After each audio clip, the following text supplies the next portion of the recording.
Assalamualaikum warahmatullahi wabarakatuh. Halo guys, perkenalkan nama saya Wardahil Ani.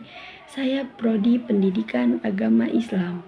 Di sini saya akan menjawab beberapa pertanyaan dari saudara-saudari, yang dimana pertanyaannya berasal dari pembahasan bunga bank dalam Islam, atau disebut juga dengan riba.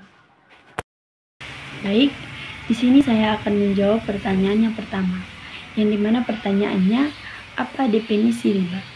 Secara bahasa, riba berarti ziyadah, yaitu tambahan. Sedangkan menurut istilah, riba berarti pengambilan tambahan dari harta pokok atau modal secara batil. Ada beberapa pendapat dalam menjelaskan riba, namun secara umum terdapat benang merah yang menegaskan bahwa riba berarti pengambilan tambahan, baik berupa transaksi jual beli maupun pinjam-meminjam secara batil, atau bertentang dengan muamalat dalam Islam.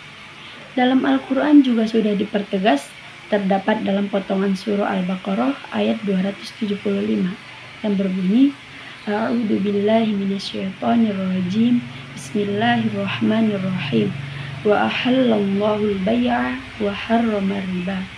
Padahal Allah telah menghalalkan jual beli dan mengharamkan riba. Lanjut ke pertanyaan selanjutnya, yaitu berapa macam-macam riba?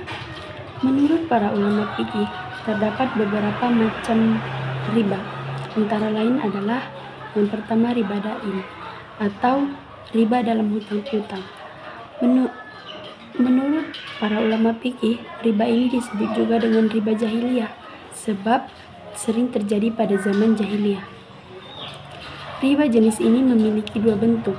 Yang pertama adalah penambahan harta sebagai denda karena adanya penambahan tempo, dan yang kedua adalah peminjaman yang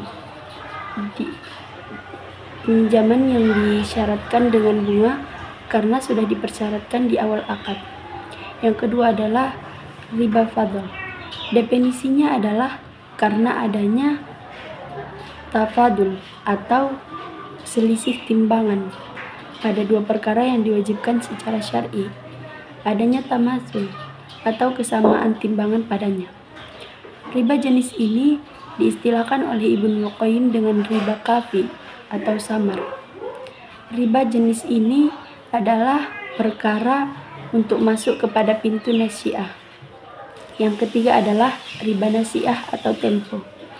Riba nasi'ah yaitu karena adanya tempo pada perkara yang diwajibkan secara syar'i, adanya taqabud atau serah terima di tempat. Riba ini diistilahkan oleh Ibnu Qayyim dengan riba jali atau jelas, dan para ulama sudah sepakat tentang keharaman riba ini. Lanjut ke pertanyaan selanjutnya, yang dimana pertanyaannya adalah, apa yang dimaksud dengan bunga bank dalam Islam? Sejak tahun 1960-an, bunga bank telah menjadi perbincangan menarik di kalangan umat Islam. Perbincangan ini membawa konsekuensi yang logis terhadap anggapan bahwa bunga bank yang sering diperbincangkan dalam sistem perbankan. Namun, dewasa ini adalah termasuk riba. Hal ini dapat disimpulkan bahwa bunga bank tidak sejalan dengan syariat Islam. Antara lain, dalam penetapan bunga bank terlebih dahulu, yang kedua, dalam penetapan bunga bank dalam bentuk persentase, dan yang ketiga, dalam penetapan bunga bank dalam bentuk kredit. Oleh karena itu, dalam memandang bunga bank ini, kita perlu memberikan masalah ini kepada person atau negara masing-masing, karena masalah bunga bank ini mencakup kepada masalah ijtihad. Yang jelas, dalam melaksanakan muamalah dalam hidup ini, kita perlu menjauhkan diri dari hal-hal yang buruk atau hal-hal yang dilarang oleh nas, dan selalu mengedepankan prinsip al-tarodi nafi al-gharar, dan nafi al-mulk.